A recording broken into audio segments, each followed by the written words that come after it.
E podemos fazer um check-in para chegar. Hum, eu chego nutrido, descansado e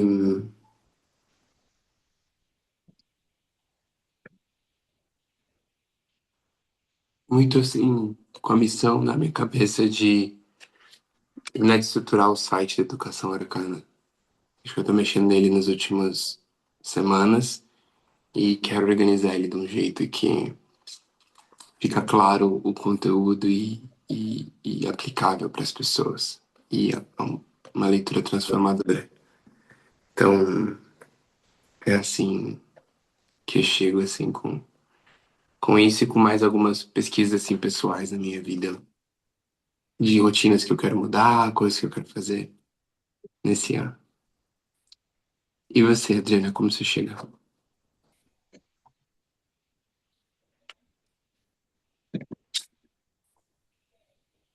Eu chego,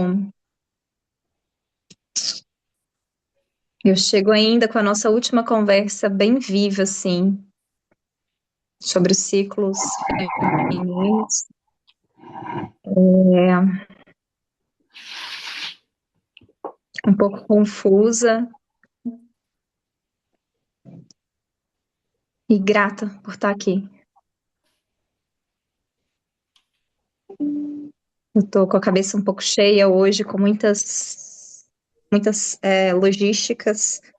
Então, acho que isso tá me deixando um pouco mais confusa. Mas esse assunto de semana passada ainda tá bem vivo. Uhum. Dri, se você fosse experimentar dizer, ao invés de confuso, você dissesse eu sinto raiva por quê? O que sairia? Uhum.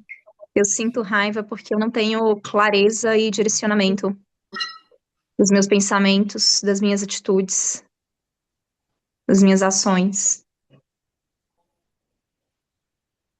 Eu acho que é isso. Uhum. Obrigado. Obrigada.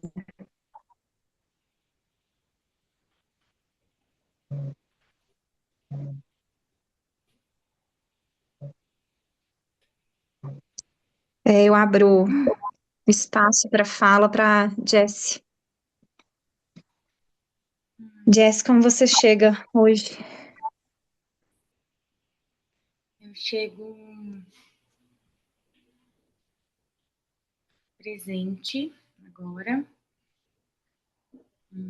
Chego também com uma questão logística, que depois eu quero trazer para vocês aqui. Aí isso estava ocupando minha mente, mas agora eu aterrissei depois do convite do Isra.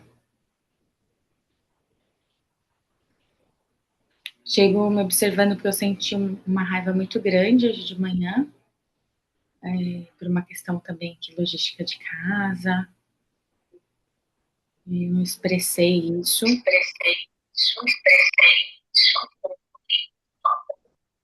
Tá dando eco, né? Deixa eu colocar um fone. Já passou, já passou. Uhum. Foi pelo computador da Dri, Jess, não foi o seu. Foi, Ah, foi o meu, desculpa, Jess. Eu tava mudando de. ok.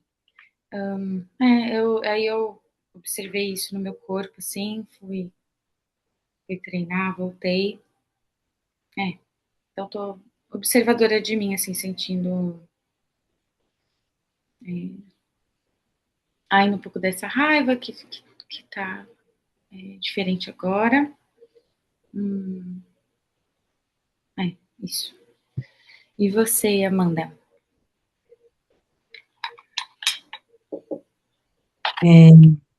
Eu sinto que ainda tô chegando, tenho tentado me ancorar mais aqui, cheguei bem agitada, é, especificamente hoje eu estou retomando para a vida ordinária, assim, mais como minha rotina de trabalho volta a funcionar hoje, então meu dia já começou com muitas demandas, muitas mensagens atrasadas no WhatsApp, muita coisa ao mesmo tempo, vários assuntos ao mesmo tempo, várias abas abertas, Então eu demorei um pouco assim para me organizar, ainda estou sentindo meu coração acelerado e a minha cabeça aos poucos diminuindo o fluxo para que eu esteja realmente aqui. Então ainda sinto que eu tô chegando. Como você chega, Thaís? É, obrigada, Amanda.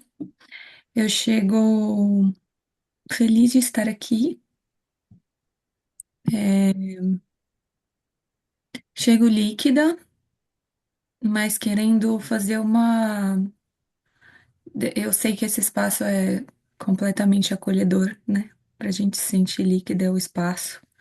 Mas tô querendo deixar essa liquidez um pouquinho, o motivo da liquidez, um pouquinho à parte, porque eu quero muito me nutrir das nossas conversas aqui e deixar um pouquinho o restante para fora.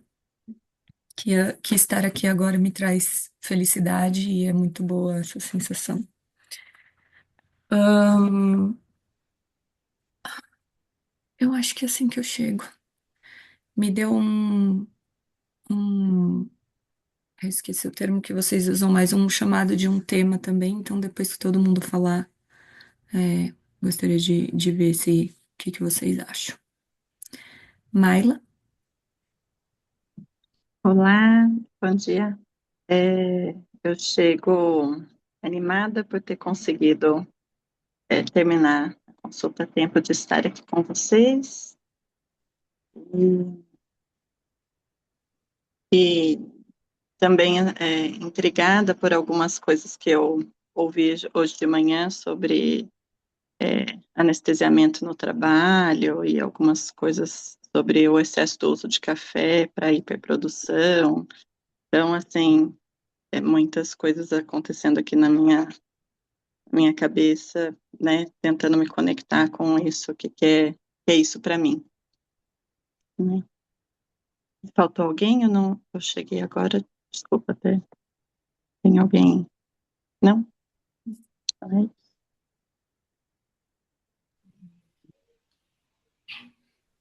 Diga, Thaís. Enquanto. Fazer uma logística, só Ah, para eu acho que é. bem Uhum. rápido. Eu não consegui, me embananei aqui nas minhas logísticas da casa de manhã, não consegui comer. Alguém tem uma resistência de eu comer enquanto estou aqui com vocês? Zero, e também não consegui. Estava aqui pensando se eu fazia o mesmo pedido ou se eu esperava. Ok, obrigada. Alguém mais? Tem alguma logística? Tá, então vou trazer. É, quando eu estava te ouvindo falar, Isa, na verdade eu reparei no quadro de quebra-cabeça colorido aí na sua parede. E pensei, né, me veio de falar sobre o tema da neurodivergência, que tenha surgido esse assunto para mim. Eu sou psicopedagoga, né? Não estou atuando, mas sou. E muitas amigas vêm falar comigo. E eu tenho uma visão um pouco diferente, assim, do diagnósticos, né? Então eu pensei, nossa, esse grupo seria muito valioso para a gente entender dentro da educação arcana, assim, qual é o nosso pensamento, se precisa realmente diagnosticar é, ou não, né? O quanto precisa ter hum, é, adaptações, sim, né? Mas quanto que precisa colocar aquela criança como uma pessoa diferente ou não sei, queria ouvir um pouco vocês, só trazendo a abertura, assim, acho que a gente vai, se fizer sentido para vocês falar sobre o tema. Uhum. Eu tenho a impressão que além de ouvir a gente, tem coisa que você queria falar também. O que que você acha de você começar com isso? Posso, mas ao mesmo tempo, na hora que eu tentei aqui falar, percebi que tá muito bagunçado na minha cabeça, assim, mas eu posso tentar expressar que a minha percepção de que chega aos filhos das minhas amigas, né, de pessoas conhecidas, e 90% tem um diagnóstico de TDAH, de hiperatividade, de autismo, e que eu converso com elas, tento trazer o meu ponto de vista de que são só características, é claro aí, né, tem muitas nuances, níveis, mas que muitas vezes são só características da criança que precisam ser respeitadas da forma que elas são, assim, e não necessariamente ela precisa, né, de um remédio, de entender como aquela criança funciona, o tipo de energia que ela tem, o quanto ela precisa gastar, onde ela precisa se desenvolver e trabalhar com isso, mas não que ela tenha um problema ou algo a ser tratado por essas diferenças. Então é isso, esse é o que eu sinto, mas enquanto eu tô tentando trazer para vocês, eu tô sentindo confusão, assim, não tô me sentindo num lugar seguro de fala, até do que eu acredito, tá confuso, assim, sabe? Então, queria ouvir um pouco vocês. Uhum. Só para complementar, eu percebi que eu sinto medo de me posicionar nesse assunto. Até por ter feito psicopedagogia e são os psicopedagogos que encaminham e tudo, e eu estou um pouco num caminho contrário, então percebi medo de me posicionar. Eu também sinto medo de falar sobre esse assunto. É um assunto que, nossa, ele é bem instigante para mim. Eu tenho uma pesquisa, né? Não são dúvidas, é uma pesquisa constante sobre isso, vivências importantes sobre isso também que eu gostaria de dividir com vocês, mas também sinto muita alegria por você ter aberto esse espaço para essa discussão aqui. Acho ela fundamental, assim, dentro das perspectivas que a gente conversa. Eu ansiei, assim, sabe, para a gente poder falar sobre esse tema aqui. Então, obrigada por trazer. Eu tô de acordo da gente seguir a sua proposta. Eu também estou de acordo de seguir. É um assunto que tem várias camadas assim comigo. Eu tenho meus filhos têm diagnósticos também e eu já andei em vários caminhos sobre isso, assim, de questionar se existia mesmo, de questionar medicamento, de questionar tratamento, de questionar estilo de vida. É, eu tenho raiva por ter tantas informações. é, e isso acabar assim, não me dando uma clareza, um direcionamento tão factível. Tive alunos também com muitos diagnósticos, muitos, e eu tenho medo assim de mexer nesse assunto, mas é um assunto que me instiga e que está vivo em mim diariamente. Então, eu sinto a alegria de ter a oportunidade de experimentar falar sobre isso aqui. Uhum. Obrigada, Thaís. Tem alguns impulsos que vêm assim, com a sua proposta, Thaís. Primeiro é que acho que falta um pouco de uma compreensão para os adultos de que crianças são divergentes neurologicamente deles, porque elas são crianças, para começar assim, num certo ponto. E eu acho que às vezes os adultos eles entram numa coisa de querer que a criança já tenha a capacidade de agir de uma certa forma que o cérebro dela só não se desenvolveu ainda para. Então esse é um primeiro ponto assim para começar. Acho que outra camada é que A minha observação, por enquanto, vendo a natureza e os seres dela, incluindo o ser humano e as crianças, é que muitas coisas que a gente vai considerar uma falha, ou um equívoco, ou algo fora do padrão, é só um ser ou uma coisa se expressando fora do seu habitat natural. Então, se você pega, por exemplo, um coati, que é um bicho selvagem, e você faz ele de pet na sua casa, e por algum motivo eu sei essa experiência como ela é, enfim, você pega um coati, você faz ele de pet na sua casa, a, a sua casa vira uma bagunça, vira um caos, ele destrói tudo. É, mas não tem nada de errado com o coati, é só que ele não está no habitat para qual ele foi desenhado. Então, muito vai se tratar as crianças hoje também como mal criadas ou mal educadas, quando elas correm no restaurante, não querem ficar sentadas, quando elas brincam e se divertem. E esse é um questionamento até que Maria Montessori trazia bastante. Como o nosso mundo não é desenhado para as crianças, e aí a gente e trata como se tivesse algo de errado com as crianças, quando elas só não estão no habitat para qual elas foram desenhadas. São crianças tem esses impulsos de brincar, de correr, de se divertir, e a gente coloca no habitat onde isso é proibido, e aí do nada a gente vai começar a ver coisas que a gente vai chamar de mau comportamento, quando é uma vazão desses impulsos fortes que a criança pode ter de fazer suas aventuras, de brincar, colocar ela várias horas por dia para ficar sentada numa sala de aula, por exemplo, não é o habitat da criança natural. Criança da espécie humana, assim, se você olha antigamente, foi desenhada para estar praticando as atividades com os pais. Então, tipo, a mãe, ela sei lá, fazia cestos e costuras, as crianças pequenas já estão brincando de fazer cestos e costuras.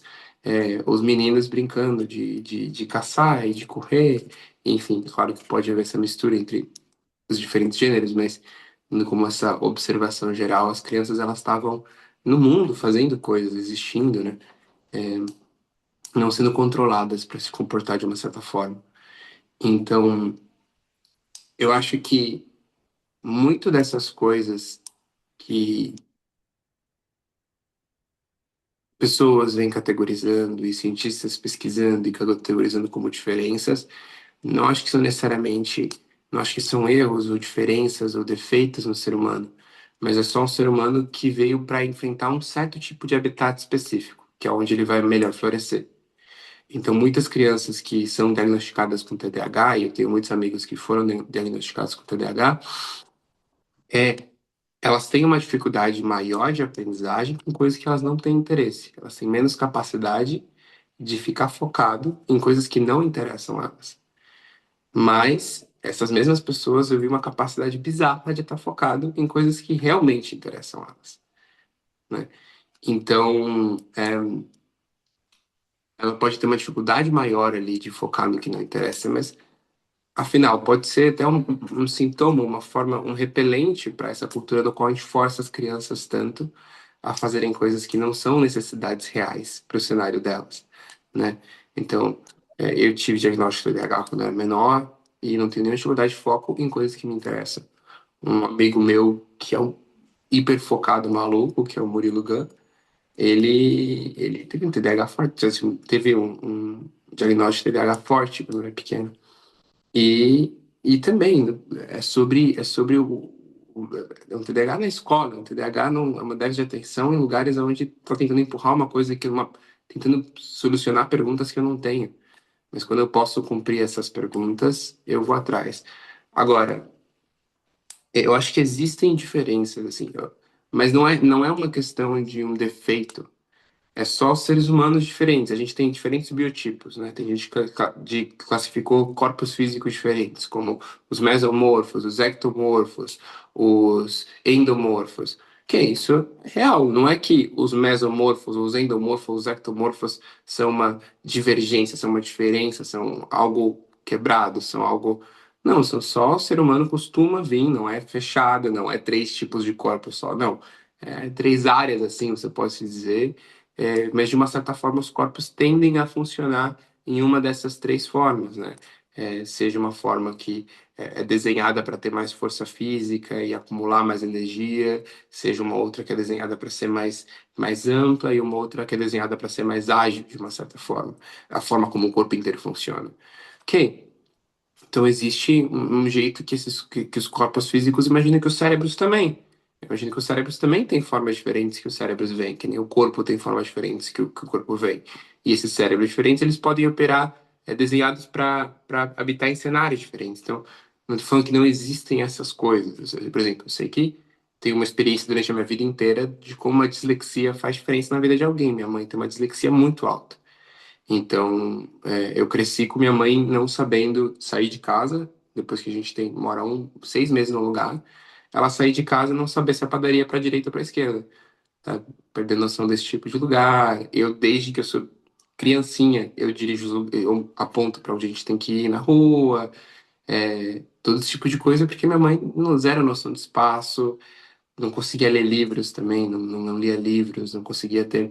Então, minha mãe teve uma dislexia muito forte, o que não fez dela uma pessoa menos capaz ou menos inteligente.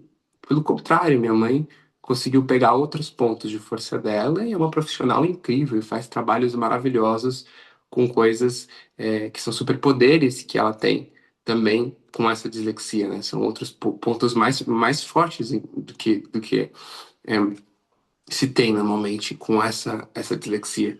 E depois dela estudar mais, então é valioso estudar esses assuntos, não é sobre abandonar esses assuntos. É, minha mãe foi muito valioso quando ela estudou dislexia, com pessoas que não viam dislexia como um defeito que a gente precisa curar e botar remédio. Mas dislexia como um corpo que funciona, um cérebro que funciona diferente, vamos entender como esse cérebro funciona para a gente trabalhar melhor com ele. Isso foi muito valioso. Hoje em dia, minha mãe tem uma memória melhor que eu, e uma noção de espaço melhor que eu, só que ela tem vários hackzinhos que ela faz para isso. Então, para memorizar um nome, ela queima esse nome na cabeça dela, no cérebro dela. Para entender o que as pessoas estão falando, ela tem que ver imagens do que as pessoas estão falando na cabeça dela, porque é como o cérebro dela, com dislexia, consegue processar. Mas ao fazer isso, ao compreender e saber disso, estudar isso e fazer isso, ela consegue aproveitar ao máximo da forma como o cérebro dela funciona. Então, eu acho que são assuntos muito valiosos de estudar, assim, cientificamente, pela humanidade. Como funciona esse cérebro com dislexia? O que de fato é TDAH? O que de fato é dislexia? O que de fato é essas mudanças no cérebro que tendem alguém a agir assim, ou uma borderline, ou coisas assim. Agora, eu acho muito valioso se essas pesquisas elas passam através de uma lente de responsabilidade radical e através de uma lente de alto drama e não de baixo drama. Então, se você passa esses estudos através de uma lente de baixo drama, tem algo de errado, essas pessoas são diferentes, são vítimas, a gente precisa curar elas. E aí eu vou desenvolver remédios para tentar fazer um bypass em uma função do corpo. O que a minha experiência é o tipo de coisa que faz o ser humano se perder do caminho dele. Que nem, por exemplo, acho que a Marla estava falando do café que eu trabalho. E quantas vezes o café não pode adormecer o fato de que o meu corpo precisa de mais descanso? E talvez eu venho há décadas não dormindo enquanto meu corpo precisa dormir. Que eu estou ultrapassando algo importante no meu corpo. Ou anestesia o meu sentimento. Ou eu estou com falta de propósito, de missão de vida. E aí eu estou num grande estado líquido do meu corpo, no meu quinto corpo, meu corpo arquetípico. E aí e ao invés de entrar nessa jornada de descobrir what's really going on, o que está de fato acontecendo, para eu me encaixar no meu caminho, para eu me encaixar no meu caminho, eu posso sair desse estado líquido, eu posso, peraí, me confundi aqui, distraí, vou refazer o argumento. Por exemplo, eu estou no estado líquido no meu quinto corpo e estou perdido quanto ao meu propósito.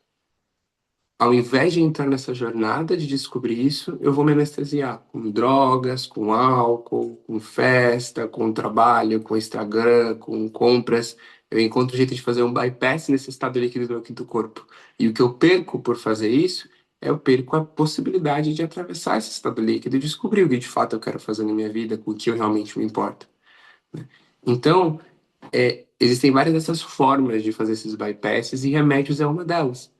Então, eu vejo que, assim, se você não vê como vítima e algo que você precisa resolver, mas você vê como objeto de pesquisa, de um jeito diferente que seres humanos podem nascer com cérebros que operam de formas diferentes, então eu posso entrar nessa pesquisa e descobrindo, ok, para que esse cérebro veio assim, sabe? Como, em que lugar do quebra-cabeça ele se encaixa? Qual é o tipo de poder ou potencial que ele tem? Qual é o tipo de, de descoberta que a gente pode fazer? Onde está mais potencializado? Onde está mais os entusiasmos? E é sair um pouco dessa estrutura da cultura moderna de tentar padronizar tudo.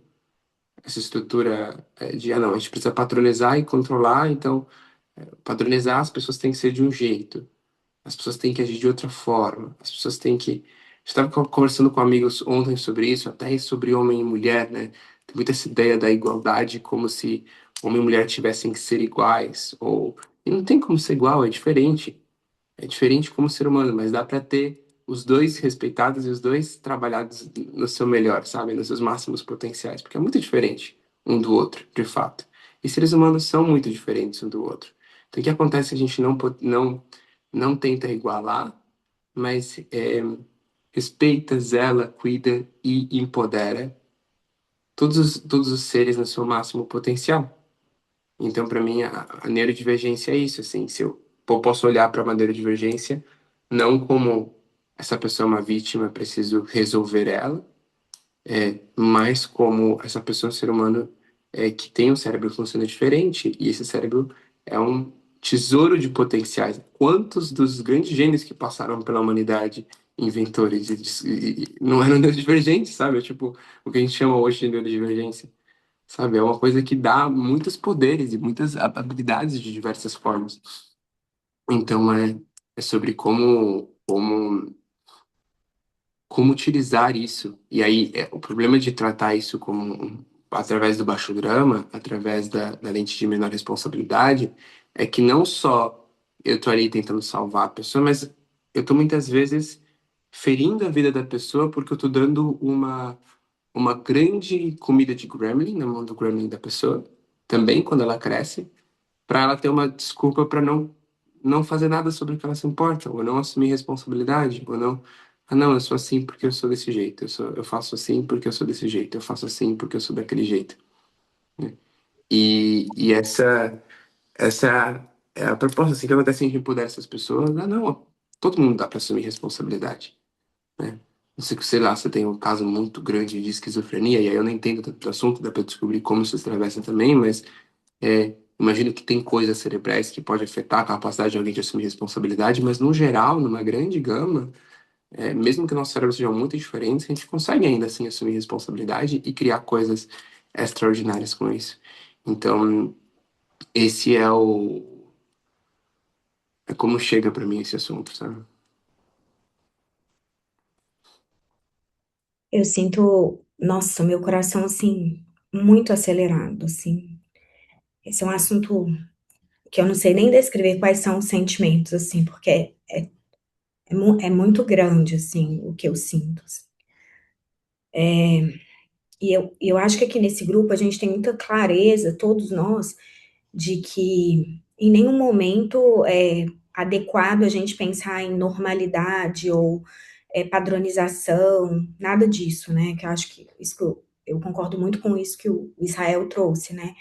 Que as pessoas elas têm naturezas distintas, elas têm um modo de ser distinto.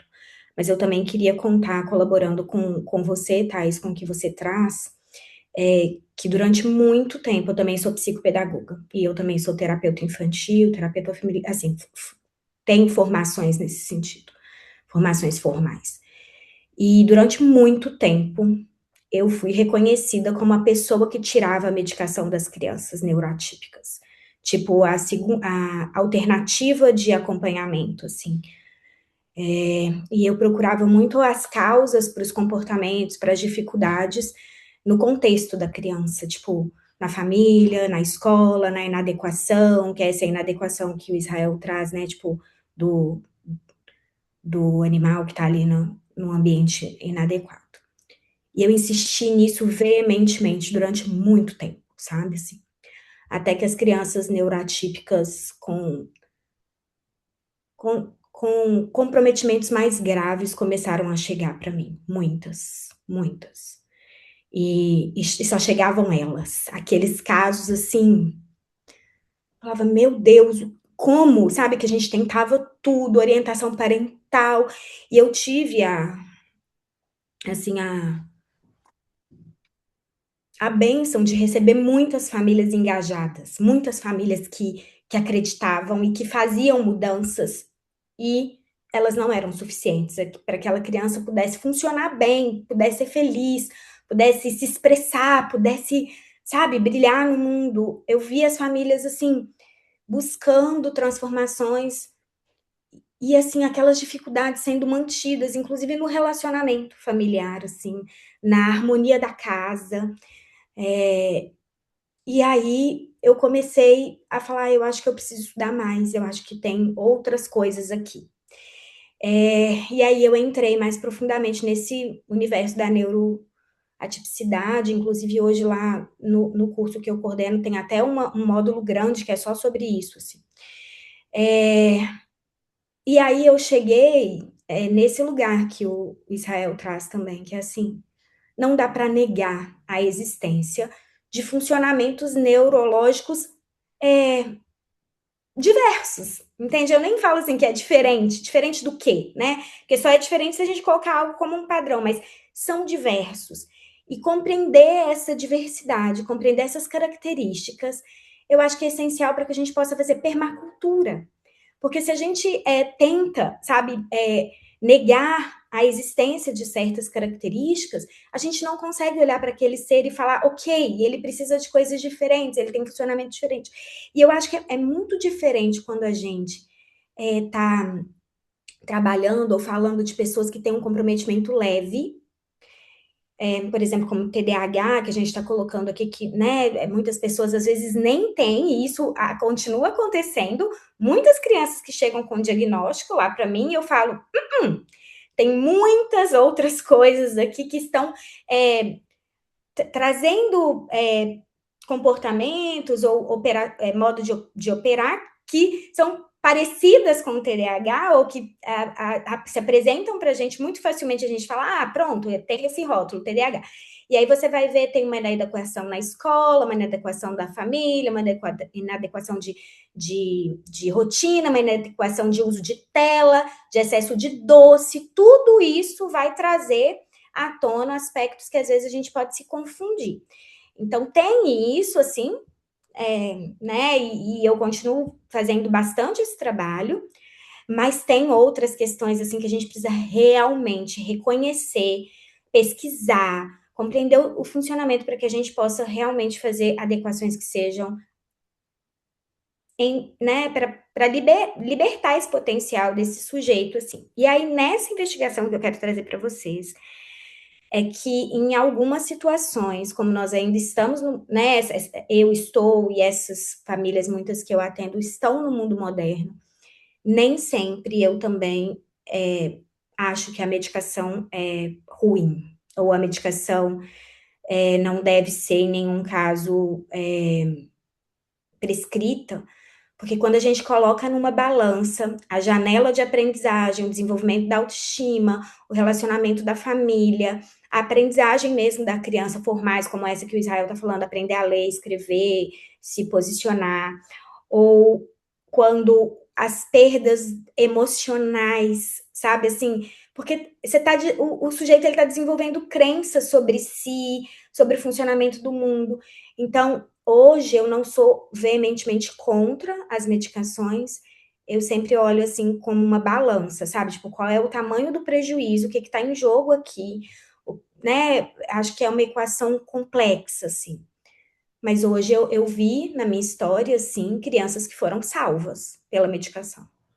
Salvas, sabe? Assim, porque as famílias às vezes estavam num nível de tamanho estresse, tamanha desespero, que elas agrediam essa criança, que elas destruíam essa criança.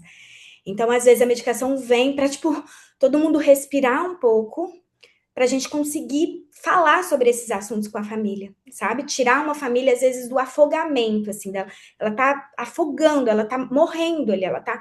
E aí você tira ela desse estado para que aí você possa conseguir, às vezes, fazer um trabalho, sabe? De conscientização. Porque é muito sofrimento, gente, é muito sofrimento. Antes de entrar, eu estava conversando com uma mãe, assim, ela me gravou um áudio de 27 minutos. 27 minutos falando. Porque, às vezes, assim, sabe, tipo, ir na padaria é um caos, sabe? Tipo, fazer coisas simples na rotina, assim, o nível de estabilização, assim. Então, é muito difícil falar sobre esse tema, porque é um tema que, quando você vai aprofundando nele, você encontra muito sofrimento familiar, sabe?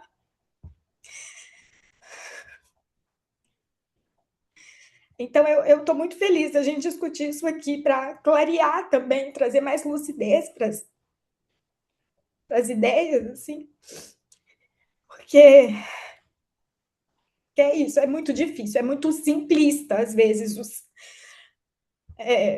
sabe, os discursos, assim, às vezes, né, pessoas falam, é muito diagnóstico, é muita, né, não tem isso, e aí quando você entra sabe, no centro, assim, de uma família para ver o que acontece.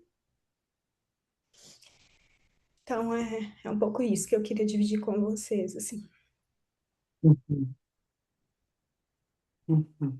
Eu te ouvindo é desse lugar que vem o meu medo de se expressar também, eu acredito. Mas para mim é muito inspirador ouvir você, o Israel, e eu acho que o trabalho que vocês têm com as emoções e a forma de se expressar, que fez eu perceber o quanto o meu medo tá me bloqueando de trazer minhas verdades, assim. Eu até anotei no Bip Book aqui para eu observar isso. Então, só fazendo um parênteses. E foi muito bom ouvir você, Israel, que eu faz muito sentido para mim. E eu tô percebendo que eu não consigo expressar o que eu acredito pelo meu medo. E ouvir vocês me ajuda a ver como isso é possível de expressar. Obrigada. Hum, eu falei uma coisa sobre o que a Amanda falou, mas só tem outra vindo no meio do caminho antes, que é só trazer esse convite, assim, tá? Você falou agora que você não consegue, né? E essa é a maior mentira que você podia contar, assim, no sentido de, claro que você consegue, você abre a boca, você fala umas palavras, mas tem emoções, você não escolhe fazer por causa delas, tem um medo grande, você escolheu não falar por causa do medo. Mas eu acho que esse tipo de ideia, eu acho que ele pode abrindo um pouco mais espaço para todos nós, assim, de a gente estar nessa cultura onde a gente percebe que a gente é capaz de fazer o que quiser. Se a gente quer parar um hábito, a gente pode parar ele. Se a gente quer mudar um, a gente pode mudar. Pode ser que eu escolha não fazer, pode ser que eu tenha um montão de histórias de que eu não consigo parar, pode ser. Mas não tirar esse poder de mim na minha comunicação, sabe? De que eu consigo fazer o que eu quiser. Escolhi não fazer, mas consigo fazer. Sobre o que você falou, Amanda, eu acho que assim, tem algo no que você fala que ainda tem um pouco de uma orientação de que sentimentos são ruins.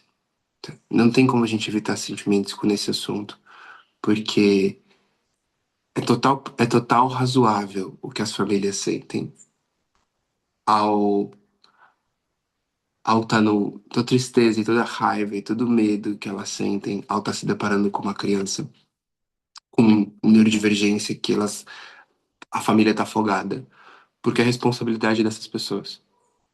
Também é responsabilidade minha que aquela família está afogada, mas voltando para o cenário pequeno daquela família, é responsabilidade daquelas pessoas que a família está afogada. E se a gente escolhe um contexto de responsabilidade infantil, dá para dizer que não tem, porque elas não sabem, não têm outras ferramentas, não aprenderam, não passaram por tais coisas e aí não tinha outro jeito para essas pessoas e aí elas agem do jeito que elas podem ou puderam. E isso se a gente escolher viver num contexto de responsabilidade infantil. Se eu escolho me relacionar com a vida num contexto de responsabilidade mais alto, mais radical, Eu entendo que quando eu me deparo com um muro, eu tenho a possibilidade de procurar ferramentas, descobrir o que eu preciso fazer, ir atrás, conhecer coisas que me permitam navegar. Quando eu falo sobre responsabilidade radical, eu não falo sobre culpa. Eu não estou falando que é culpa daquela família que tem essa sensação. Eu estou falando de que a vida é uma vida cheia de infinitas possibilidades e aquela família fez escolhas que levaram ela a viver aquilo, seja elas conscientes ou não de que existiam outras escolhas para isso. É, eu acho que na cultura moderna que a gente está, é inevitável sentir sobre esse assunto, porque quando a gente está dando remédio, a gente está ferindo de uma certa forma, como eu vejo, a natureza da criança. Assim, que a criança veio perfeita, de um jeito para habitar o habitat. Nós, seres humanos, ainda não sabemos o que fazer, e talvez assim, se a gente não tivesse com tanta ladainha na cabeça, a gente soubesse intuitivamente. Mas com tanta ladainha quente na nossa cabeça, estamos desorientados e não sabemos o que fazer, porque habitat, oferecemos um mundo de merda, uma cultura de merda para encaixar essa criança. É a gente tem que calar a boca da criança e mudar ela com remédios. Então, que isso é minha foda, me faz sentir coisas. E também não não manter a criança nesse mundo, essa cultura é, desnutridora, essa cultura suprimidora, essa cultura de lixo que a gente tem a oferecer, assim, de uma certa forma para a criança. Manter ela ali sem ao menos dar algo que torne mais suportável para ela a experiência com o remédio, também faz sentir coisas.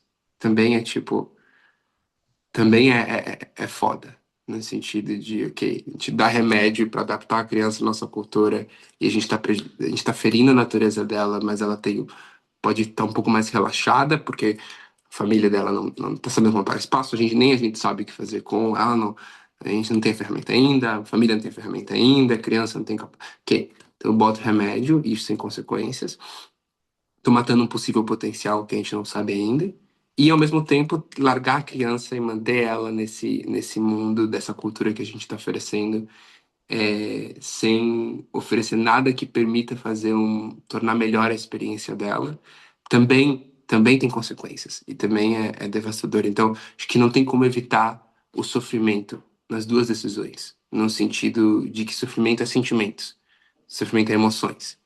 Então, vou estar inundado de sentimentos sobre isso, a família vai estar inundada. E se a família, a criança toma remédio, ela aliviou, ela tem um- uma tranquilidade referente ao que ela sente sobre. A única coisa que isso quer dizer é que a família ainda usa um tótem que está destruindo o planeta Terra. Ou seja, se a família estava com muitos sentimentos, porque a criança estava desconectada, desencaixada da cultura moderna, e isso estava prejudicando de uma certa forma a vida deles, e aí eles têm muitos sentimentos sobre isso. E no momento que, ok, maravilha, super compreensível eles terem muitos sentimentos sobre isso. Ok, se é o momento que a criança toma um remédio de uma certa forma, é uma dopagem, uma passagem no cérebro, ok, e aí fica mais fácil a vida deles, e por causa disso eles param de sentir sobre esse assunto, então eles ainda estão usando um tóter que está destruindo a vida no planeta Terra da forma mais rápida possível. Eles ainda estão usando o tótem da cultura moderna, onde agora essa criança consegue viver melhor na cultura moderna, tudo bem. Num contexto assim, num contexto do arquiarcado, os pais eles sentem coisas porque a criança não tá desencaixada e tá passando por várias dificuldades. E no momento que eles dopam essa criança, ou dão um remédio, eles continuam sentindo coisas por outros motivos. Agora eles estão sentindo muita raiva, e muito medo e muita tristeza porque estão passando por cima da criança e porque estão deixando ela ainda numa cultura onde fere ela de uma certa forma. E, então, nesses, eles vão sentir, um pai ou uma mãe no arquiarcado, ele vai continuar sentindo raiva, vai continuar tendo sofrimento, vai continuar sentindo raiva, medo, tristeza, alegria. Não quer dizer que ele vai ter que um pai e mãe no arquiarcado que tem uma outra relação com sentimentos, não quer dizer que ele vai ficar batendo nele. Sentir raiva, medo, tristeza, alegria não quer dizer que eu vou ficar me batendo, não quer dizer que eu vou ficar me botando no pântano. Nenhum dos dois cenários, nem no cenário prévio, nem no cenário depois de dar remédio, né? Mas eu ainda vou sentir coisas em alta intensidade que eu preciso delas. Eu preciso sentir delas para fazer algo a respeito. E aí, nesse caso, pode ser que eu estava sentindo porque a criança está sofrendo muito, eu dou um remédio que ajuda ela a ter uma experiência melhor por um tempo, mas eu ainda vou continuar sentindo coisas para eu continuar na mesma dedicação que eu estava fazendo antes, me dedicando em construir uma outra realidade, uma outra subcultura, uma outra possibilidade, seja pessoal ou seja a um nível um pouco maior, para que essa criança tenha uma experiência que contempla mais a natureza dela, ou aquilo que ela veio viver e veio fazer. Então, eu escuto assim o que você disse, como o remédio pode ser, assim, ele pode ser um respiro para uma criança que está num, num momento onde ela se vê obrigada pelos pais a estar na cultura moderna, né? E eu acho que é maravilhoso que a gente tenha essa opção, pelo menos para oferecer, para aliviar, às vezes, a experiência da criança, onde os pais e as mães não escolhem não fazer nada a respeito, nada mais a respeito, além de colocar remédio na sua criança. E, e, e, e, e ao mesmo tempo, fazer isso me traz alegria, por dar um respiro para a criança, mas não tira a raiva, o medo, a tristeza, sabe? E o sofrimento do que isso também está causando. Aí eu vi que a Maila quer falar, eu só quero trazer só mais um ponto, assim, para colaborar com essa discussão que é muito rica, que tem a questão do sentir medo, tristeza, alegria, raiva, e tem também questões que vêm físicas, por exemplo, uma criança que não consegue dormir, uma criança que não consegue comer, um estresse vindo também do corpo físico que acontece. Então, os pais sentem também isso, mas eu vejo também que colaborando com tudo isso, esses sentimentos, tem também essa exaustão que às vezes acontece, que também é um ponto importante para a gente trazer também, assim, colaborando com isso. Sim, e quando eu falo dos sentimentos, assim, eu falei muito dos sentimentos, mas ele se aplica a todas as dimensões, assim. A exaustão física da parte dos pais também é sobre como eles se relacionam com esse assunto, com o corpo, quanto eles reprimem os sentimentos, quanto eles se estressam, escolhe criar, fazer baixo drama sobre o que a criança está fazendo, ou sobre o que está acontecendo. E para criança, é claro, né, crianças às vezes com cérebro funcionamento diferente, jogadas na cultura que a gente oferece para elas hoje, elas vão ter muitos problemas com sono, e coisas que vão causar muitos desconfortos físicos, mas que nem dos emocionais, porque a gente não está oferecendo habitat para elas. É que nem bebê que a gente nasce e quer jogar para luz do dia e ficar andando com o bebê por aí, quando não é o cenário para o corpo dele, né? Ele precisa de um tempo ali da escuridão, da adaptação. Então é a mesma forma, assim. E é isso. Não tô falando nenhuma coisa que soluciona, no sentido de. Não tô falando nada que faz a gente parar de sentir sobre isso, porque a cultura tá como ela tá hoje. E tem todos esses sentimentos que envolvem como ela tá hoje, né? Mas como a gente não perde, não se perde o contato com os sentimentos para criar a cultura que a gente tá querendo criar.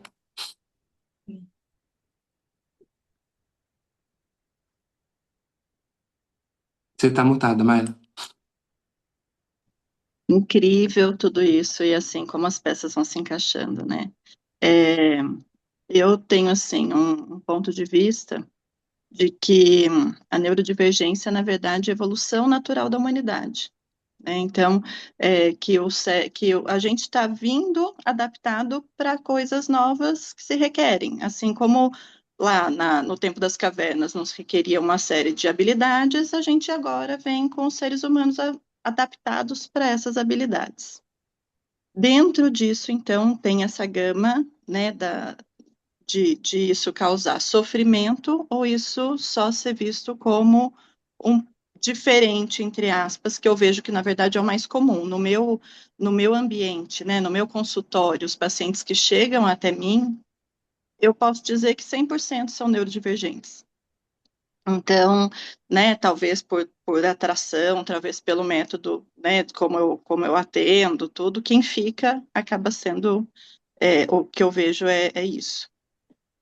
Dentro disso existem variações, então, por exemplo, eu atendo autistas que comiam 3 coisas, né, e que não falavam, mas que se comunicavam muito bem.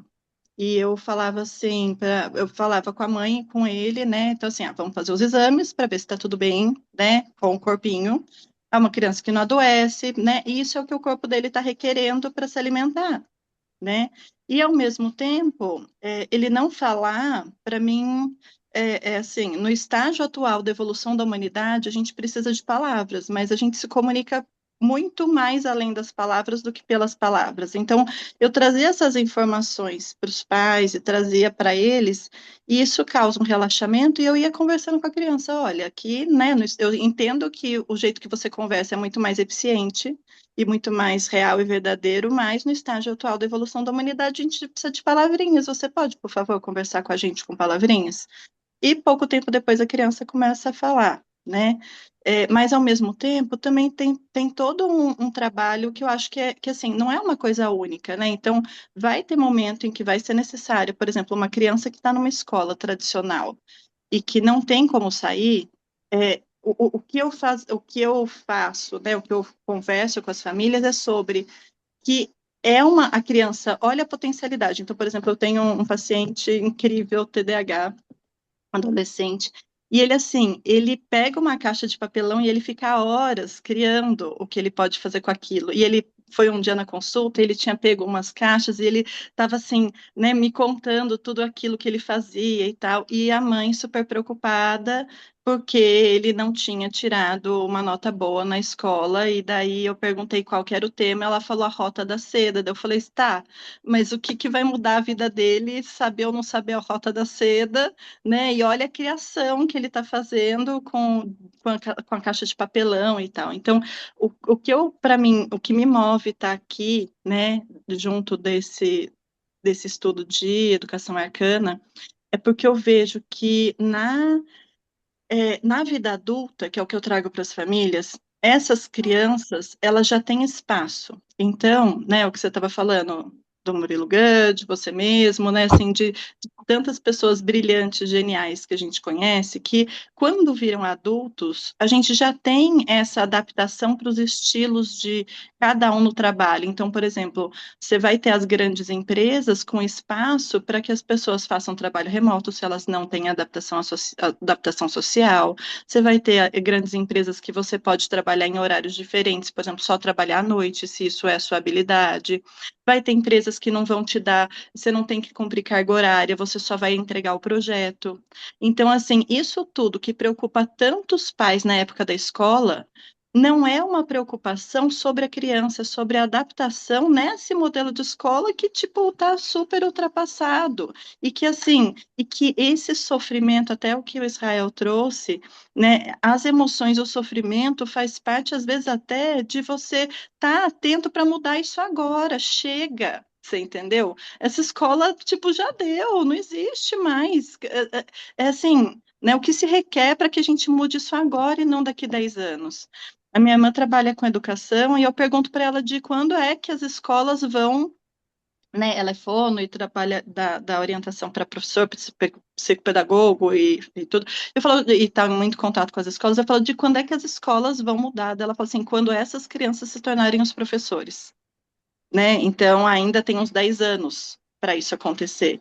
E eu fico assim, né, nesse meio do caminho, tá, o que eu posso ajudar as pessoas a terem clareza sobre os filhos incríveis que elas têm e separarem isso do que é adaptação num sistema de escola e o que é realmente um sofrimento com relação à criança. E com relação a diagnóstico, né, então é muito interessante porque eu faço, né, a Access também, que fala sobre, chama os neurodivergentes de X-Men, e eu acho isso, assim, incrível, porque, né, são pessoas que, se souberem das suas potencialidades, ao invés de destruir o mundo, vai ser né, o que isso vai criar para o mundo. E isso que o Israel trouxe, assim, é, esse, essas crianças vindo com essa potência e, às vezes, com essa intensidade de sintomas de não se encaixar, provocam, né, essa necessidade urgente da gente mudar isso agora, né? Então, o que eu vejo da evolução da humanidade com elas, né, é porque elas vêm realmente para falar, olha, isso não dá, chega, né? Não, a gente não vai mais se adaptar, né? É uma coisa diferente que já está acontecendo no mundo. Então, isso é para ser mudado agora. Que é diferente de só uma percepção de tipo, a criança que é mais sinestésica, visual ou auditiva, né? Mas, né, eles têm isso numa potência que é muito maior. Sou muito sinestésico, sou muito visual, sou muito auditivo. Então, aí não sei se está confuso, gente, isso que eu estou falando. Mas, assim, eu vejo que essa intensidade, esse movimento que gera nos pais é justamente para que tenha essa revolução, você entendeu? Chega, é agora, a escola não está se adaptando, a escola não tem que se adaptar às crianças, você entendeu? A escola tem que ser o que as crianças são, assim como no trabalho já é, assim como nas grandes empresas, isso já mudou e está mudando, e assim, até outras coisas, né?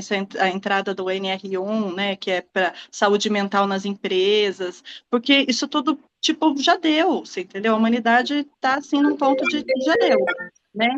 E eu percebo que assim, e na prática, né? Então, na prática, o que eu falo? Eu falo, diagnóstico é uma caixinha, que não é para a gente se colocar dentro dela. O diagnóstico é uma caixa para a gente subir em cima dela e enxergar além. Então, quando a gente tem um diagnóstico, ou quando a gente suspeita de um diagnóstico, porque os pais já suspeitam muito antes, os pais conhecem os filhos melhor do que ninguém e eles sabem muito antes do que qualquer profissional dizer. Só que às vezes, né, por causa dessa questão do sentimento, não quer ou acha que vai ser errado. Então, essa confusão, né, esse medo, a confusão dos sentimentos, eu acho que ela faz com que às vezes a pessoa, né, evite olhar para aquilo. Mas se a gente traz isso com leveza, com naturalidade, no meu ponto de vista, o diagnóstico é assim, tá, então a criança é mais ativa, daí eu já começo a falar desde pequenininho, ó, parece que é mais sinestésico, ó, precisa de mais movimento. Como que a gente pode pôr mais movimento na vidinha dele? Né, olhando para cada um. Nossa, olha como ele, por exemplo, ele tem medo de fogos, né, ou não gosta de lugar com muito barulho. Olha como ele é auditivo, né? O que que a gente pode pôr mais, né, de gentileza dentro desse universo dele, como ele percebe o mundo, né? Então, a gente já vai, desde pequenininho, trazendo, né, como o que é que está disponível no mundo. Então, quais são as infinitas possibilidades que estão disponíveis no mundo para que essas habilidades, para que para que essa forma de ser o único de cada um, né, possa se expressar na sua potência máxima. E como a gente pode ter mais gentileza com aquilo que é diferente para o outro, porque nem tudo que é confortável para mim é confortável para você ou confortável para ele. Então, como que é? E às vezes isso é um quadro que também leva os pais a perceberem quanto que para eles estavam só se encaixando e nada estava bom, e daí com isso busca mais anestesiamento, em vez de buscar o que é que me faz feliz, porque muita gente não sabe pequenas coisas que te fazem feliz, né? Então, às vezes buscar, o que é que realmente eu gosto? Por exemplo, eu tomo todo dia leite com café, pão com ovo, por quê? Né? Então, tá, mas o que é que você gosta? O que te faz feliz? Você entendeu? Nossa, eu adoro comer escarola refogada de manhã, tá? Mas não é da nossa cultura. Mas isso te faz feliz, né? Mas em outro lugar quando você vai viajar. Então, assim, ampliar o mundo, o universo pessoal de cada um também traz o conhecer que se para o filho é diferente, para ele também tem o direito de ser diferente, né? E isso você vai enxergando tudo como no mundo despadronizado. E daí fica mais fácil fluir com isso tudo. Vai quebrando aqueles pontos de que só meu filho é diferente. Por que que meu filho é diferente? Por que que isso aconteceu comigo? O que que eu fiz de errado? Porque vem muita culpa, muita culpa. É assim, o que eu vejo mais é culpa. O que que eu fiz de errado? Será que o que eu, né? Será que o que eu comi na gestação? Será que aquele dia que eu briguei foi por isso que aconteceu isso? E às vezes tem pais que ficam tão nesse looping de buscar a causa, buscar a culpa, buscar o culpado, né? Porque daí depende do perfil, né, de responsabilidade de cada um. Buscar, foi tal culpado, ou então é esse culpado, ou né? Então, e acaba tirando o foco do que é leve, do que é divertido dentro daquilo tudo, né? Uhum. E ao mesmo tempo em que eu vejo pais que buscam arduamente, né, que tenham um diagnóstico e até mesmo que tenham uma medicação para cortar aquilo, também tem muitos pais que fogem do diagnóstico e fogem da medicação, e eu acho que não é nem uma coisa nem outra, não é dar tanta relevância nem para o diagnóstico e nem tanta relevância para a medicação. É o caminho que a gente vai construir por trás disso, apesar disso ou com isso, né? Então, vai tomar, pode ser que precise de medicação nesse momento, nessa escola, não dá para mudar agora, na metade do ano, ainda não existe aqui uma outra coisa, a gente vai trabalhar em casa com as outras situações, e nesse momento vai precisar, você entendeu? Então, assim, eu acho que quanto mais leveza a gente traz para isso tudo, menos relevância isso tudo vai ter, e mais as pessoas conseguem ser gentis com elas mesmas e com o filho, e conseguem olhar para elas mesmas e conseguem olhar para o filho, né? Para o que ele realmente requer naquele momento. E lembrando que nada é definitivo, né? O Israel estava falando, eu tive um diagnóstico de TDAH, minha mãe, uma dislexia tremenda. Então, assim, nada é definitivo. Quando a gente vê ao longo do tempo, nada é definitivo. Então, um diagnóstico não define ninguém, Uhum. né? Mas, e o que eu vejo, assim, que muitas vezes o diagnóstico, eu tinha antes muita relutância em dar diagnóstico, porque eu falava, vamos atuar independente do diagnóstico, mas eu tinha um ponto de vista assim, eu não quero dar o diagnóstico porque limita. Mas o que eu percebo hoje em adultos que relatam que têm o diagnóstico depois de adulto é um conforto de saber que não estava errado a vida inteira, mas era que um jeito de funcionar diferente. E até dando um clube do livro, de um livro, tem um livro incrível que chama Você Ensinaria um Peixe a Subir em uma Árvore. É um livro de Axis que traz uma visão, né, diferente sobre isso tudo. Depois posso deixar escrito para vocês lá no grupo. E aí, eu dando esse clube do livro com adultos, né? E daí uma estava falando assim, eu tenho todos as neurodivergências, eu tive pontuação máxima. Só que eles não me deram o diagnóstico porque falaram que eu não tenho sofrimento. Porque é isso, o diagnóstico define doença.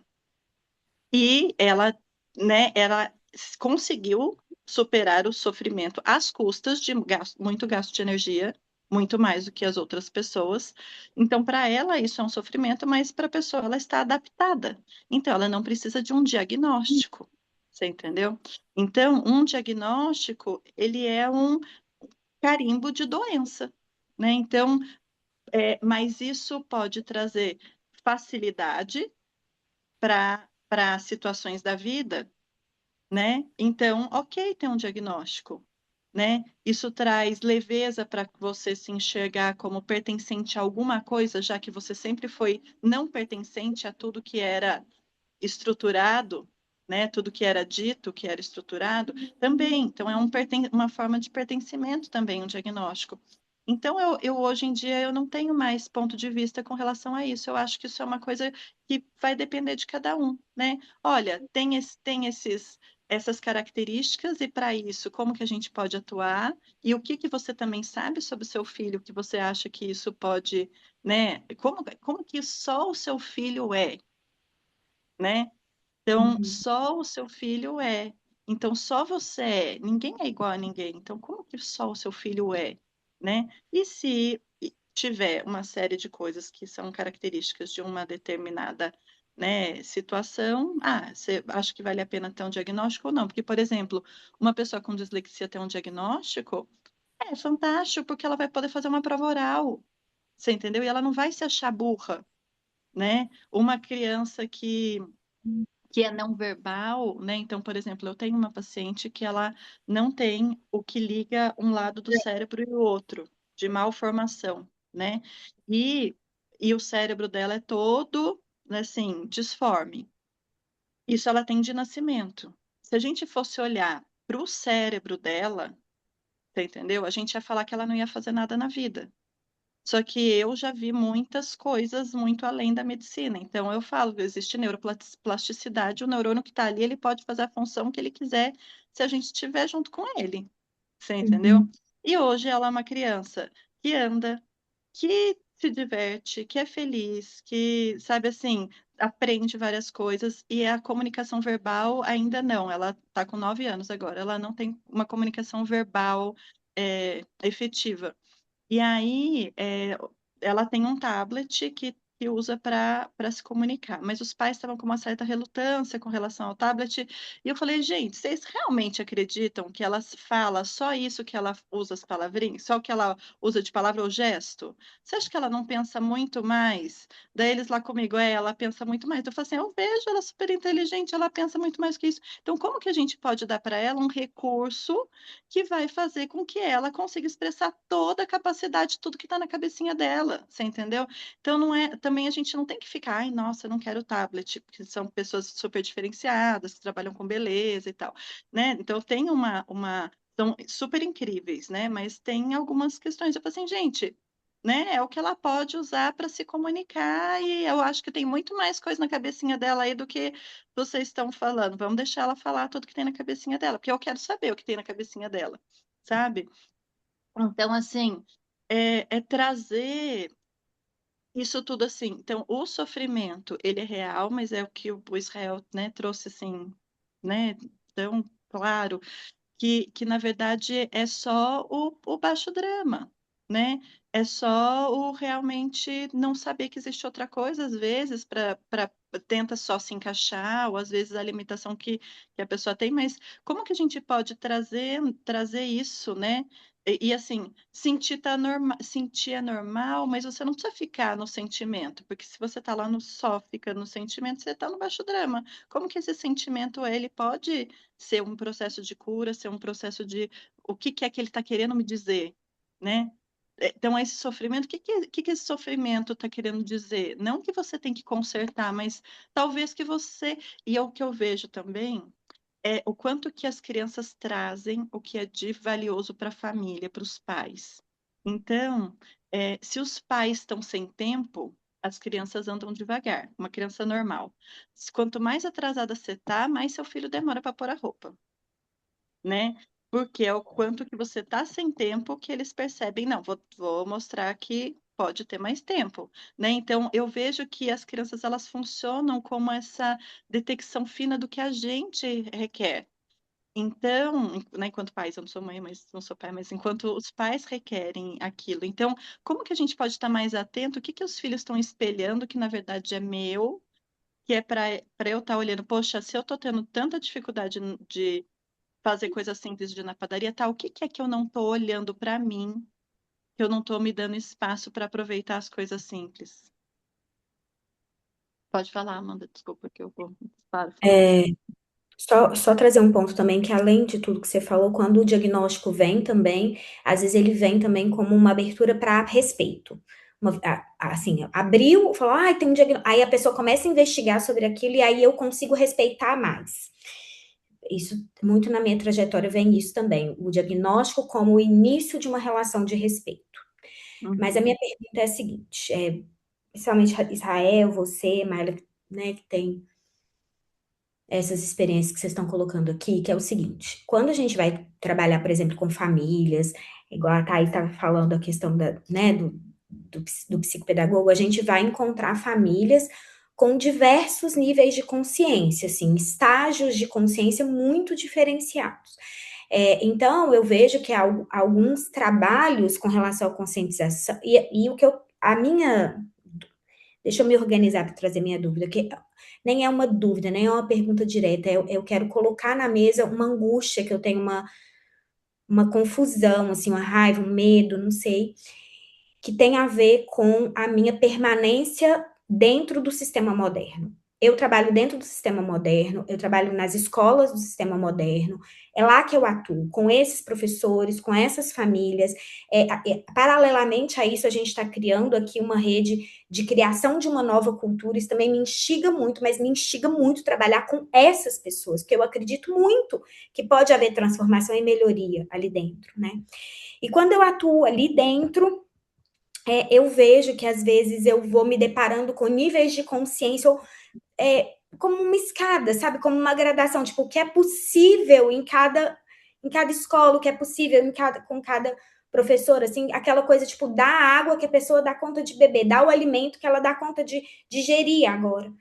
E eu queria muito ouvir vocês com relação a isso, sabe? Assim, as perspectivas de vocês com relação a isso, assim. Porque às vezes eu acredito demais no que a gente está conversando, demais, sabe? Assim, eu tenho uma história que a gente já alongou muito aqui, eu vou trazer num outro encontro, mas assim, de uma menina que era vista como incapaz. Ela era incapaz. E um profissional que atendeu ela introduziu uma comunicação alternativa para ela. Essa menina hoje é uma blogueira de um site de notícias, sabe? Assim, eu tenho várias histórias assim, então, sabe? Mas eu queria muito entender, sabe, a perspectiva de vocês com relação a isso, a essa gradação, a essa coisa de você, às vezes, ter uma consciência, querer fazer um trabalho de quebrar padrões, mas às vezes você encontrar muita dificuldade de compreensão no que você está trazendo, assim, sabe? Então, eu queria mesmo entender um pouco como que vocês navegam nisso, assim, principalmente você, Israel, tipo, como que, sabe, tipo, criando um novo mundo, como estar dentro do sistema patriarcal. Sim, assim, acho que eu já falei outras vezes, é muito importante, assim, fico muito feliz de você atuar onde você atua, Amanda, e é muito importante, não é sobre abandonar a escola ou as instituições ou as pessoas ou demonizar elas ou Eu não, sei. e aí como que vem essa relação? Para mim, uma coisa muito essencial, que é algo que mais pessoal, assim, vou falar para você, mas acho que muita gente carrega, que é para você conseguir fazer esse trabalho, é preciso primeiro desassociar a responsabilidade de culpa. Assim, ó, quanto mais você conseguir desassociar a responsabilidade de culpa, mais você vai se permitir assumir responsabilidade a um nível irrazoável, sem se bater no processo. Então, por exemplo, se você tem ainda essa ideia de responsabilidade de culpa, o máximo que você vai conseguir ok, o quanto é possível eu levar para essas pessoas de, de conhecimento, de que eu posso, o que é possível eu levar para elas no nível de consciência que elas têm, para elas darem os passos que elas podem. Se eu tenho responsabilidade com culpa, isso é o máximo que eu consigo ir. Por quê? Aonde eu poderia ir, por exemplo, se eu tirasse a culpa de responsabilidade e eu vou para a responsabilidade irrazoável? Na responsabilidade irrazoável, na responsabilidade radical, tudo é possível. É possível eu dar todo o passo de consciência que precisa para essa família, para essas crianças, no, no, no estado de consciência que eles estão, eu oferecer a fala no jeito, da forma, do que é perfeito, que encaixa, que abre, que tchum, e que cria essa porta. Mas eu não sei como fazer isso agora. Mas é possível. É possível. Eu só não sei agora. E eu sou responsável por não saber também. Porque eu podia ter descoberto isso antes. E eu ainda posso descobrir isso agora. E eu sou responsável por não ser capaz de descobrir coisas na hora que eu quero, porque é uma necessidade latente no espaço. E aí a responsabilidade ela vai construindo, e eu mato, quanto mais responsabilidade eu assumo, mais eu mato a impossibilidade. Que não, é possível. Eu só não sei fazer ainda. E eu sou responsável por não saber fazer ainda, mas eu não sei fazer ainda, mas eu sou responsável. Então, ela mata a impossibilidade. Só que se eu tenho responsabilidade com culpa, isso vira chicote. Isso vira, não, mas eu podia ter aprendido antes, eu ainda não aprendi, mas é minha culpa, porque eu não sei. Tem um jeito, mas eu não sei. Então eu não tô sendo bom o suficiente, ou eu não tô sendo um bom profissional o suficiente, ou eu não tô sendo capaz.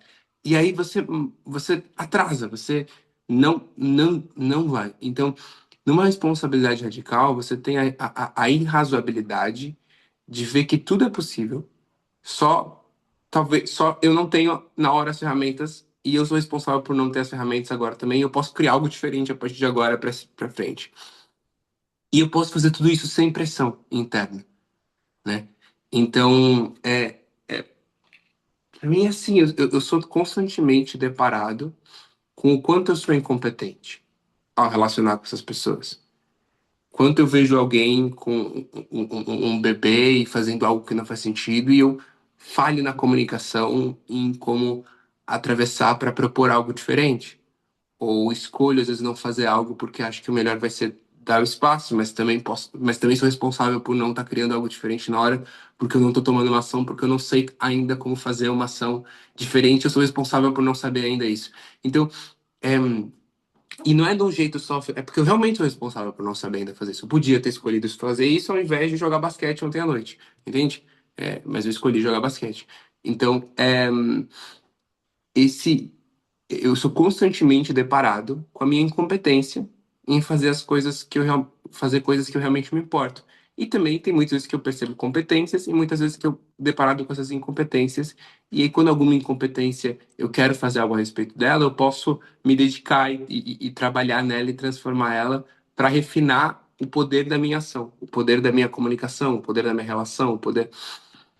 Então, é desse jeito um pouco que eu lido com isso, assim, Amanda, de que eu vejo que é importante o trabalho com essas pessoas, eu faço o que eu tenho agora, eu vejo que eu sou responsável pelo que eu não tenho agora, e e eu sou totalmente responsável pelo resultado que funciona. Se funcionou, eu sou responsável pelo resultado de ter funcionado. Se não funcionou, eu sou responsável por isso não ter funcionado e por eu não ser capaz ainda.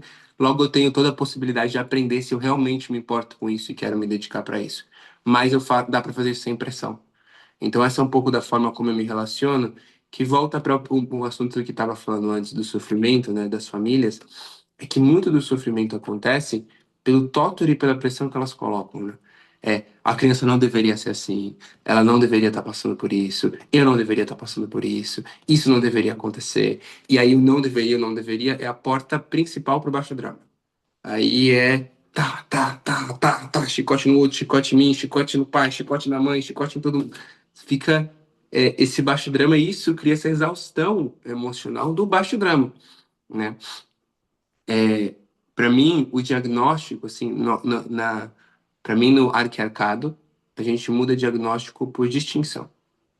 Uhum. É uma distinção.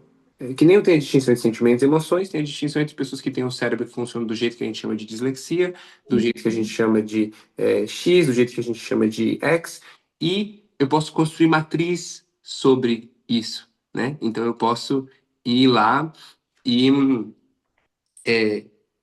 eu posso descobrir, construir mais, assim, acho que o arquiarcado ele tem a necessidade de pessoas que pesquisem e construam uma matriz em o que de fato é dislexia, para além de como o corpo funciona e como a gente pode contornar isso com uma pílula.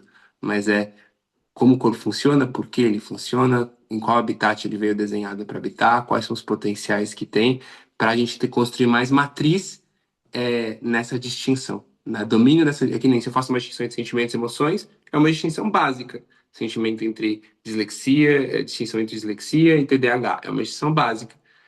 No Possibility, a gente vai profunda. Tem várias distinções dentro do universo de emoções que permitem que a gente use emoção de verdade. E várias distinções dentro do universo de sentimentos. Então, a falta de distinções no universo da dislexia com responsabilidade. E falta de distinções no universo do TDAH e no universo do borderline com responsabilidade. E aí, cabe a quem escolher que é a sua especialidade, cabe a quem escolher que quer assumir responsabilidade por isso, pesquisar e compartilhar com as outras pessoas para que mais pessoas possam aumentar a matriz e saber como ter mais ferramentas de como navegar isso. Como chega isso pra você, Amanda? Tem alguma coisa mais sobre? Não, ainda sinto como peças encaixando, assim, sabe? Ainda. Uhum. Ela parte assim de um lugar. Essa abordagem que eu propus, ela parte de um lugar de neutralidade e de um lugar de. Eu posso, assim, o que o Israel leva pra mim, tá? Eu sinto coisas sobre o mundo e eu não parto com elas do lugar de o mundo não deveria ser assim. No sentido, e isso pode ser isso é uma coisa, é uma coisa mais pessoal, que é uma crença que pode estar completamente equivocada, mas é uma coisa mais pessoal. É que, para mim, uma crença pessoal porque eu tenho distinções exatamente sobre isso, ou experiências necessariamente disso. Existem outros planetas além desse daqui. E nesse planeta daqui, esse é onde estamos é o X no mapa atual do planeta. Ok? Eu escolhi vir para esse planeta no X no mapa atual de como ele está. Então, se eu escolhi vir para o planeta no X no mapa atual de como ele está, foi a escolha que eu fiz. Então não tem baixo drama sobre como ele está. É que nem eu ir querer chegar e morar com um cachorro e, sei lá, e fazer baixo drama porque o cachorro não lava a louça. Ah, não, eu escolhi morar com um cachorro. Não vai lavar a louça, é um cachorro. Sabe? Tipo, é, então, assim, esse é o X no mapa do mundo onde ele tá. Como eu posso sentir raiva sobre as coisas que eu me importo, tristeza sobre as coisas que eu me importo, medo sobre as coisas que eu me importo, mas não partir da premissa de que o mundo tá errado, no sentido de ele não deveria ser como ele é. Ele não deveria estar no X no mapa que ele está. Porque aí eu abro a porta para o baixo drama. Então, aqui, eu escolhi vir no mundo que o X no mapa dele hoje em dia é guerra, o X no mapa dele hoje em dia é escola, o X no mapa dele hoje em dia é esse tipo de coisa. Como eu não parto da premissa que não deveria ser assim, não parto da premissa de que é, isso está errado, porque talvez no contexto de milênios de anos e milhões de anos de evolução, isso faz parte de um processo de evolução humana. É, e é, E ainda assim, manter contato com aquilo que é importante para mim, manter contato com o meu coração e tomar ações sobre isso. Então, ok, não é que a escola não deveria existir, ou não, ou tem algo é um errado a existência dela. E ao mesmo tempo, quero criar algo diferente, completamente diferente dela, porque eu me importo com isso. E ao mesmo tempo, se eu escuto alguém falando, essa pessoa não tem essa pessoa tem que manter a criança na escola, ou é obrigado a manter na escola. Falo, eu não caio nessa baboseira. Ninguém é obrigado a manter ninguém na escola, ninguém tem que manter ninguém na escola. Se você não bota, se você botou na escola, você escolheu manter na escola. Se você vai ficar lá, é porque você escolheu. Ok, é uma escolha. Claro que teria consequências sair da escola. Com certeza, do mesmo jeito que tem consequências estar na escola. Né? É, então, eu ainda tomo a frente pelas coisas que eu falo, que eu me importo, eu ainda call bullshit, eu ainda sinto raiva, eu ainda, se vejo um homem assediando uma mulher na rua, eu vou gritar, e ainda vou levantar a frente pelo que eu me importo, mas não desse lugar de baixo drama de que tá todo mundo muito errado e não devia ser assim, né? E sou responsável por tudo isso, ao mesmo tempo, sabe? Essa traço de todas essas coisas. Tipo, eu sou responsável por estar tendo guerra porque eu poderia estar fazendo outra coisa que não seja fazer o que eu tô fazendo. Eu podia estar cuidando da guerra, ao invés de estar pesquisando educação. Eu podia ter cuidado da guerra antes, talvez da passada. Eu podia ter feito muita coisa que eu não fiz.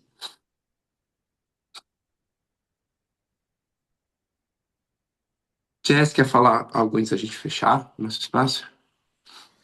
Cara, eu senti muito viva aqui comigo ao ouvir vocês trazendo todos esses pontos.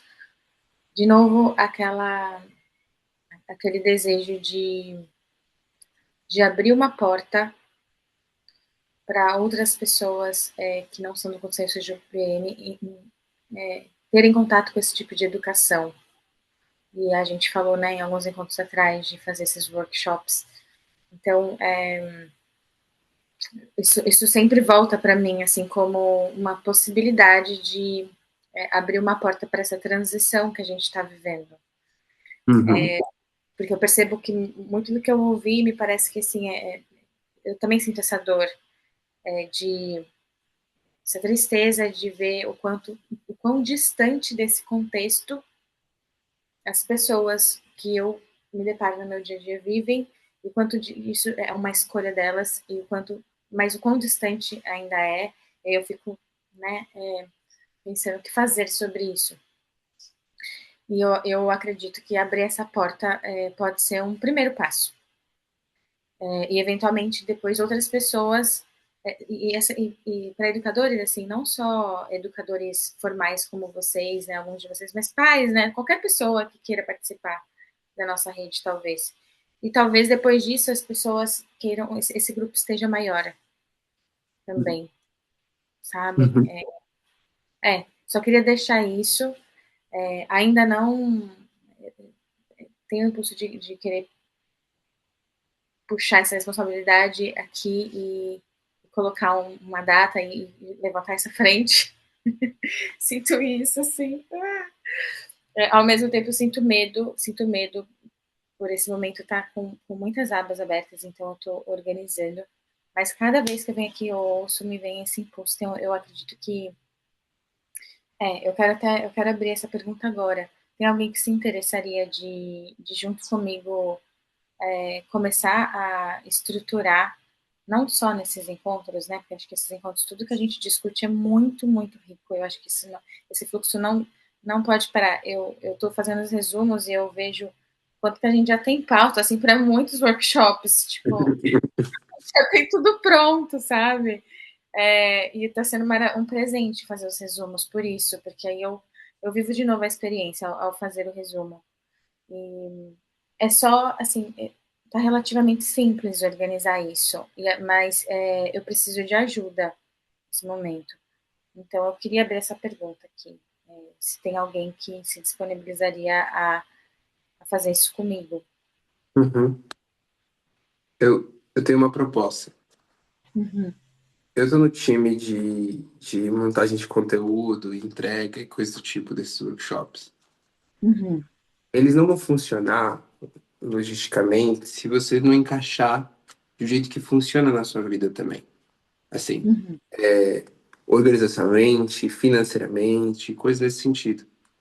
Então, minha proposta seria você juntar com mais alguém que tivesse vontade de participar nisso, e você e essa outra pessoa fazer como um trabalho, assim, ou duas, porque a gente não tentou homem aqui, né, por enquanto, pelo menos. Mas vocês duas fazerem um trabalho disso, organizar, e é uma entrega, é o trabalho de vocês estão organizando um workshop, vocês contam com quem quiser aqui no time e comigo, tô dentro, mas quem mais quiser no time, para fazer a entrega e para fazer o conteúdo e fazer a entrega e usar da rede de nós, quem para divulgar, e vocês duas fazem como um trabalho, que tem um retorno financeiro também para vocês. Uhum. Então é um jeito de organizar que se encaixa na vida de uma outra forma também, né? Isso para mim, pelo menos, torna mais viável de acontecer também, porque isso também vira algo que cria abundância, né? É maravilhoso criar abundância, acho que atende necessidades valiosas. Então, eu abro essa porta, assim, esse convite, que é algo que eu vejo que pode funcionar, mais dele acontecer também, logisticamente, sabe? Uhum. Aceito. Ok, legal. Aí pode perguntar quem tá no seu time para isso. Vou perguntar aqui já quem está no meu time, e também vou perguntar no grupo, mas se alguém aqui, entre nós, estiver no meu time. Eu tô no seu time. Com medo, mas tô. Também, tô cheia de medo, vamos junto. Também me interessa fazer parte do projeto, entretanto, não agora. Eu tô voltando para um novo ciclo da minha vida hoje, assim, que eu não sei como vai ficar meu tempo, minha disponibilidade, eu não sei como vai ser. Ainda estou estruturando isso, então eu não quero me comprometer agora, mas no futuro, se houver espaço, eu quero estar nesse time. Legal. Aceito. Feliz. Eu Pode- quero, eu quero participar, entender melhor a sua ideia, a sua proposta, mas me veio aqui um questionamento se não é a mesma proposta que a Priscila colocou lá no grupo, se não conversa muito com o que ela já trouxe. Eu não li todas as mensagens dessa semana, então pode ser que eu tenha deixado escapar isso. Se alguém tiver essa informação, Larissa. Mas a gente Vou conversou conversar com ela. Desculpa. A gente conversou um pouco sobre isso no anterior, né, Jess, também, de fazer Isso. workshops, tanto presencial quanto online, então acho que está conectado. Uhum. Eu acho que Sim. ela trouxe, mas porque você já tinha trazido isso na conversa anterior, então. Sim. Eu não vi que ela trouxe. Então, talvez ela seja mais uma pessoa interessada. Eu dou um check com ela também.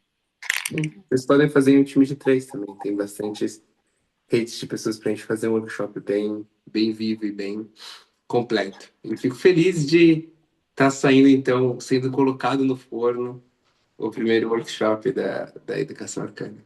Feliz sobre isso. Sim, eu É, sinto muita alegria. feliz. Eu tenho Uma alguns coisa que eu... questionamentos, mas aí acho que eu e a Jess vamos afinando juntas, né, e a gente traz para o grupo. Eu também tenho todos. Eu quero dizer que eu tenho todos os questionamentos, quase nenhuma resposta. Eu só sinto um impulso muito grande. E o resto a gente descobre. Uma coisa só sobre isso, também queria uma ajuda de vocês, pessoal. Quem pudesse durante a semana dar uma lida em como está ficando o site da Educação Arcana, a área sobre, para me dar algumas orientações. Assim, eu adicionei um novo texto que é a relação entre cultura e educação. E aí descendo mais para baixo lá, eu estou tentando reorganizar os pilares. Lembra? Eu tava com 20 e poucos pilares e está muito bagunçado.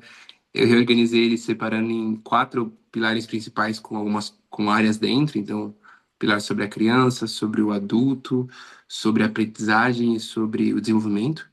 Então, e aí dentro deles várias áreas. E aí eu adoraria ver se vocês dessem uma checada e ver se vocês sentem algo faltando ali nos pilares e conceitos principais. Então, isso tem feedbacks. Tá bom? Beijo, gente. Adiós. Até hoje à noite, quem vai para o time de escrita. Até mais tarde, gente. Obrigada, um beijo. Beijo. Tchau, gente. Tchau.